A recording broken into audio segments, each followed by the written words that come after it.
ఆ నది పేరుకే నది. నదిలో నీరు ఉంది కదా అని అందులోకి దిగితే అంతే సంగతులు.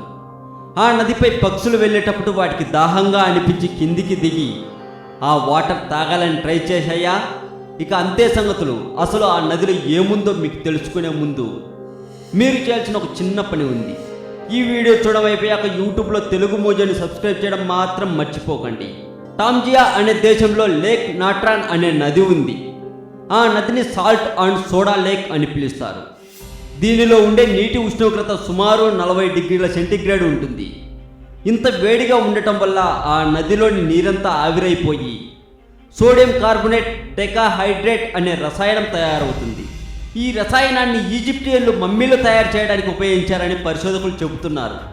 ఆ నదిపై నుంచి ఏదైనా పక్షి వెళ్ళినా, నీరు తాగడానికి ఏ జంతువు వచ్చినా అవి వెంటనే చనిపోతాయి.